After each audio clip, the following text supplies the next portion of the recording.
up, homies up the interwebs? It's Lugnuts.Guapo coming at you from, I believe right now we're in Las Colinas. That is in Irving, Texas, outside of Dallas, Texas, or part of Dallas, Texas, I don't even know. We're out here rolling. I'm kind of following my wife, my beloved, beautiful wife, and her 2015 4Runner. We are changing address. It's changing zip codes, homies. That's right. Your boy bought a house, and we are moving. We are moving all the way from Dallas to Fort Worth, Texas. That is not too far. It's not like I'm moving states. And honestly, I mean, we're moving cities, but the cities are so close together, it might as well be the same. Anyways, quick update. I'm about to go in depth, sort of, well, yeah, in depth, on the GuapoGlide, Mrs. Frankenstein, and gonna go and tell you everything that I've done to it. I've had a couple of people actually ask me several months back, and I actually had recorded the video, and then the audio was all kinds of screwed up, and then I haven't had a chance to really do much about it since. So now that, you know, as most of you all know, most dealerships have laid off most of their workers. I am included in that bunch. I guess videos and inventory take kind of like the back seat when there is no sales. So, which, interestingly enough, now that Harley has been struggling, they fired Matt Levitok, and you know, stocks have been plummeting for years. Is this really the break that Harley-Davidson needed? Think about it. Everybody is going to go under to a certain extent. Not under as in bankrupt. Some of them will, but under in the sense like everybody's going to struggle. Maybe puts everybody on the even playing field. Maybe that's good for Harley, or maybe it's not. I don't know. I'm not an economist, a strategist, or any of the, you know, whatever. I don't have any of those titles, nor do I know what I'm talking about. It was just a thought, and it made sense, you know, for a split second, but maybe it doesn't. So you formulate your opinion. I'm sure everybody has their opinions, and they all are like armpits. Everybody has them, and they all stink. So yeah, in the meantime, I'll be driving back to our house. We just came and picked up a few more things out of the apartment, and we're gonna go straight to the new casa, the new Guapo house, the Guapo casa, mi casa, tu casa. I actually got a garage now, so I'll probably do that video that I speak of this bike and my new garage. It'll be a huge mess because we literally just moved 90% of our stuff in yesterday, and I literally just started unpacking yesterday. So with that said, I'll go more in depth about this bike, what I've done to it. I know I've done a review on, like, for example, like the handguards, installing them, Diamond audio system, which, by the way, I added ARC audio speakers at the bottom, and I'll talk about that more once we get to the casa. So another thing that I want to kind of bring up is I've had a couple of people request, of course, my Spanish speaking viewership are wondering more about, you know, Spanish videos, reviews in Spanish, and it kind of got me thinking. Even though those videos don't have that many views, those are the ones that I get more DMs about. I get a lot of DMs on Instagram on those reviews, on specific requests on bikes that needs to be, they want reviewed or whatever. And so I don't know how do y'all feel, but I've been putting basically 2 videos out a week, one in English, one in Spanish, basically the same one that I did in English into Spanish. But yeah, so well, I'm thinking about maybe splitting the channel and making one Lugnuts.Guapo in Spanish and one in English. And yeah, what do y'all think? I don't know if it annoys anybody that that I do English and Spanish in the same channel. I don't think it's a big deal, but I know that I don't want to alienate anybody in the process of putting, you know, a different language in the same channel. So I've definitely gotten comments about that, and some comments I take seriously, some I don't. It just depends, you know. If you're being kind and humble and constructive. Of course, I take your criticism seriously. Any kind of inquiries, any kind of comment, I honestly, I mean, I take it seriously. So if you know, are kind as you should to anyone on this planet, and leave a comment below and tell me what you think, honestly, I take it seriously. Do you feel alienated by me putting a video in English and then in Spanish? And I mean, same goes to my Spanish-speaking homies. If having English and Spanish just in the same channel bothers you, which usually doesn't, because most people that speak Spanish and know of my channel already kind of know, if not really like fluently know English. So what do y'all think? Got your comment below. Drop it like it's hot. So, and to elaborate a little bit on what's going on with the with my job is basically I was told on Monday, and I don't really remember what day that was. I think it was the 23rd. March? Is it March? I don't even know what month we're in. March, yeah. It's March, right? Yeah, March 23rd. On March 23rd, I was given a notice. Hey, basically, everybody's terminated until further notice. Really, we're looking at 2 weeks. So in 2 weeks, everybody will have a job, but you're basically being fired, so you can go ahead and file for unemployment. And that couldn't have come at a better time for me, because I was in the middle of moving. I was going to take some time off anyways to move, and they just made it easier for me. So honestly, I'm not too worried about it. I've been riding, and I mean, the weather right now is just absolutely awesome. So yeah, I mean, it'll be at least 2 weeks. If not, I mean, I definitely have some people inquiring about some other jobs, and I think I might take them if things don't smooth out, because at the end of the day, if you don't have a job, there's no income. And so, not that I'm worried about money by any means. My wife has a stable job, and thankfully, I mean, we were super blessed with that, and we're not too worried. We live well within our means, and I mean, we don't have any debt other than that house. So that's freaking awesome, because I am not scrambling to get money anywhere, and we save our money, so I think we're gonna be good. So that'll be absolutely fine. But man, if you're strong with this whole situation, I feel for you, man. I've been there, and it's definitely tough. Hang in there, and hope you can get a lot of riding in the meantime. So anyways, let's go ahead and jump into the shop, and let's do this walk around, shall we?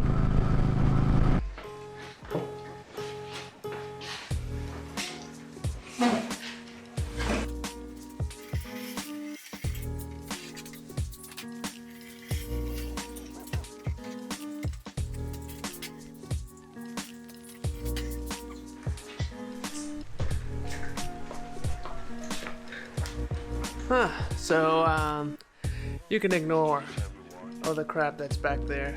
Still organizing, and well, it's raining outside, and obviously this is the day after I recorded the first part that you just saw. So that would be because well,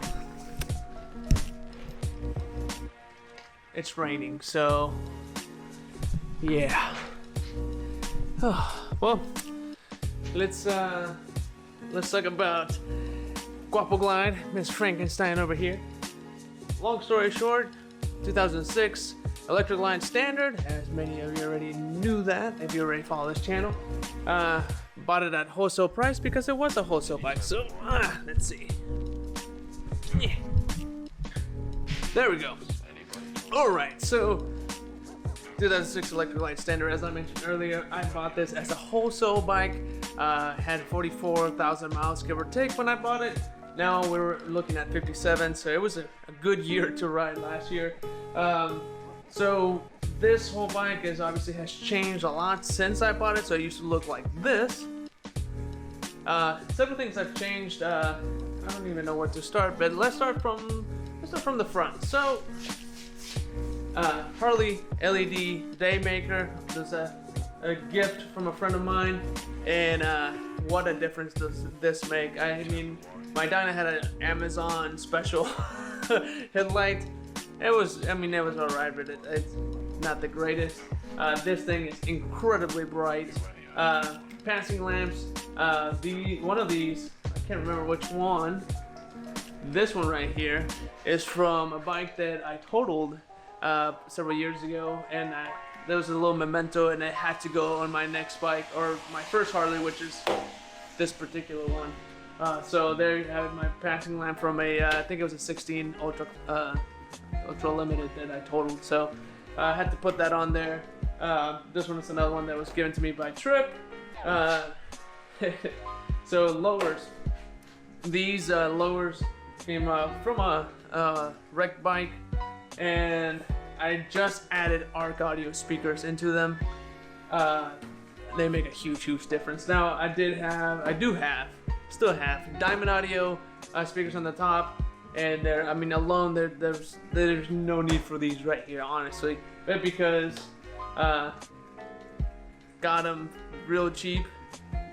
If not, actually I think I had these speakers for free. There's just a benefit to knowing people in the industry, and I definitely am very thankful for these speakers. I did have to buy the casing, the back of the lower fairing where the speaker is housed, because I can't get everything for free, but it's nice when I do. But yeah, this, I still need to rewire some of the amp stuff in the fairing in order to make this even slightly, I don't know how much louder I can get, but it is a 4-channel amp in there, and right now both speakers are being run out of 2 channels, sorry. So once I split them up and I can control each speaker individually, it would be real nice to, really control how much comes out of each one. So handguards, these babies right here have been awesome. I think I paid $30. I made an install video a year ago, I think, and a lot of people, actually, I have a lot of people asking me how I've liked these. Here we are when I'm like over 10,000 miles on them, and they have been fantastic. My only complaint is I wish they were a little wider, or maybe like, I don't know, the tips of my fingers, right where in the grip, it just hits the tips of your finger. So when it's really cold outside, it's kind of not the most efficient. The rest of your hand is great, but your fingertips, that's where it gets you. So, but other than that, those have been amazing. Super, they're metal, so I haven't broken them or anything like that. So one thing I will say is the paint fades. This bike sat outside a lot because I live in an apartment complex, so it sat a lot. So the paint faded ridiculously. And so it looks now it's like flat black as opposed to very black, which is fine because the rest of the bike is flat black. So yeah, so I love that. So let's go into, speaking of the stereo stuff earlier, got my DB Drive EQ system right here.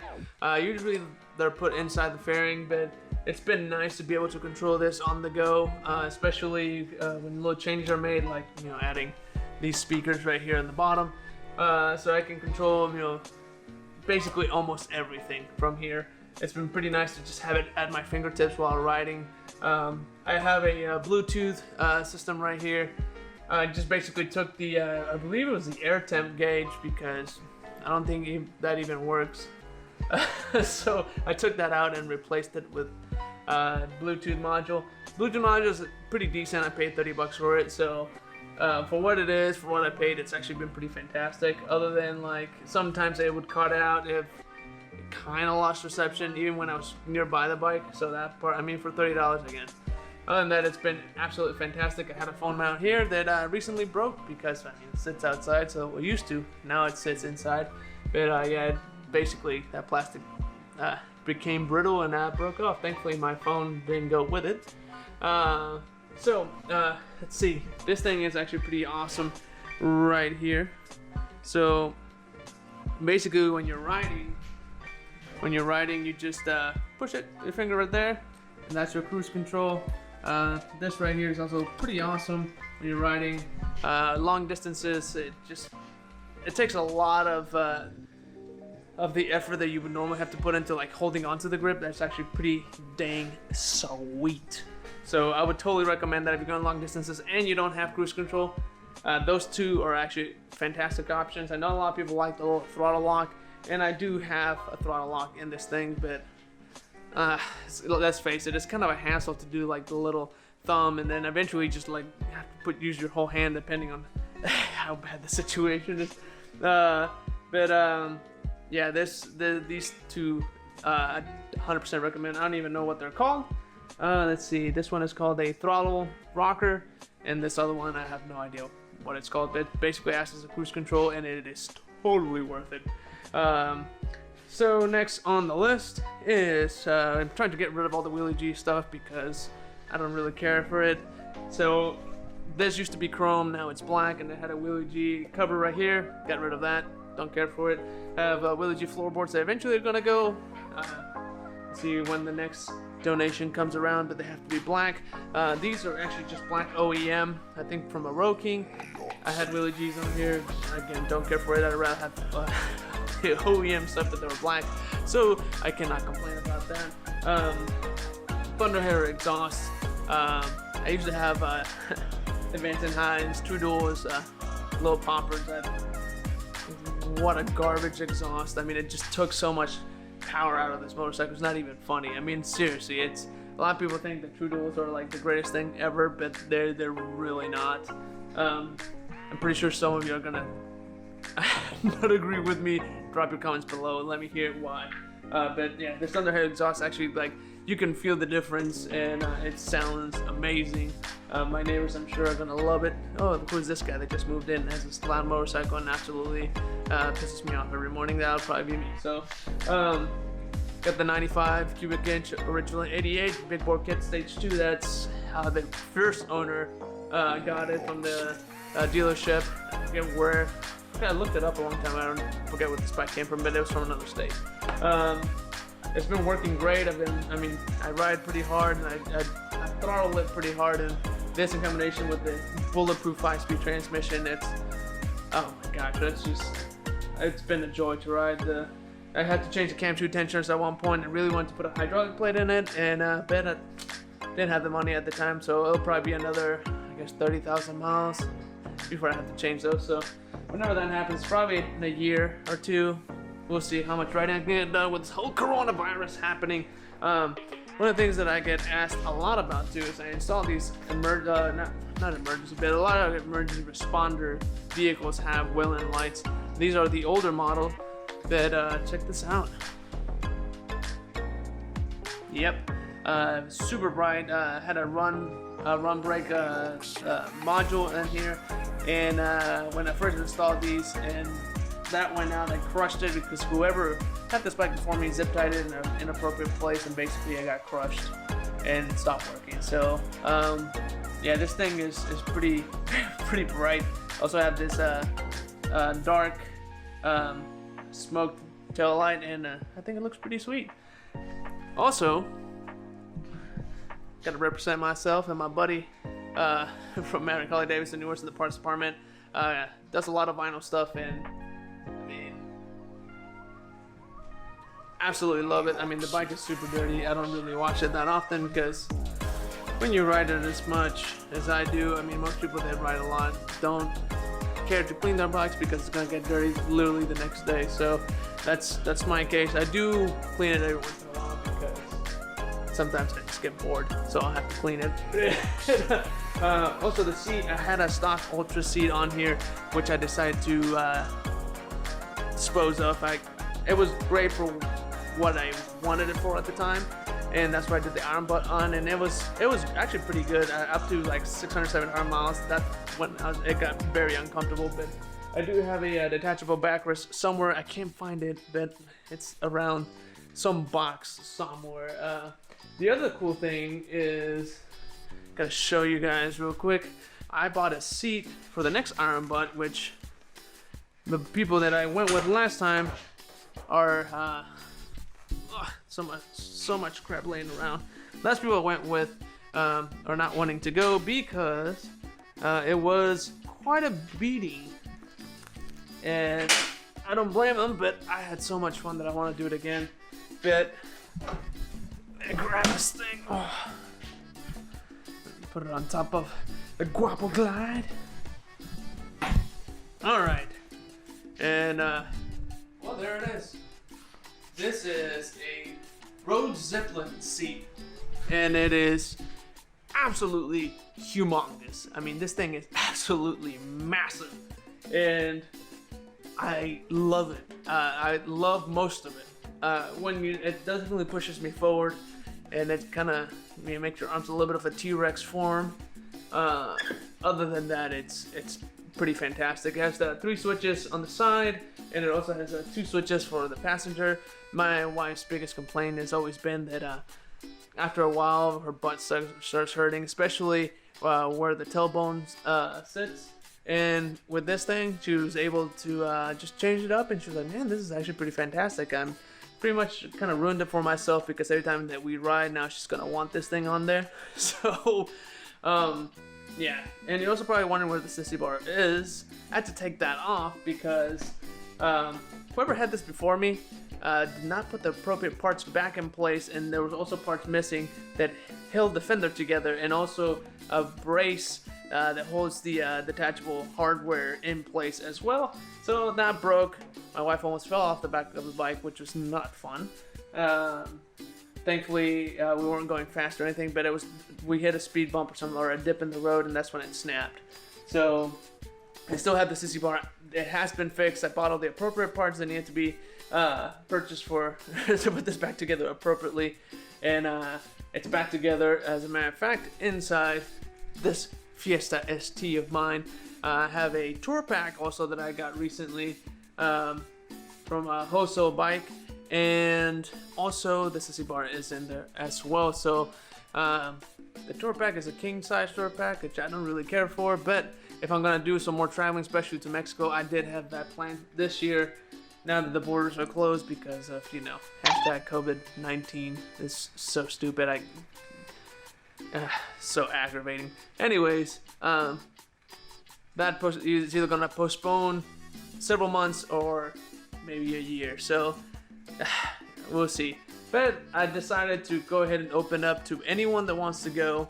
I know it's in another country, but if you want adventure and you're pretty mellow and not crazy, because I don't want you to get us killed,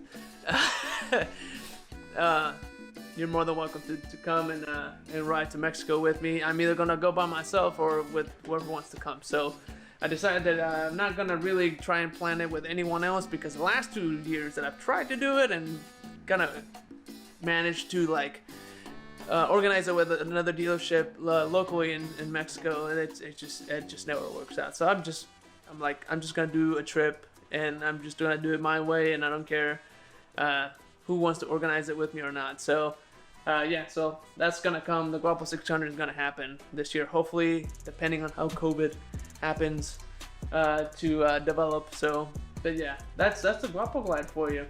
I don't really know if there's anything that I'm missing, but other than that, that's pretty much it. So subscribe if you like motorcycle content, and maybe once in a while some car content, but mainly Harleys. I don't discriminate against other motorcycles. I love motorcycles, but this just happens to be the type that I enjoy the most. So subscribe, like, comment below. If you hated this video, let me know why you hated this video. And if you loved it, also let me know. Thanks for the feedback. And in the meantime, join your Harley and get some wind therapy. Later.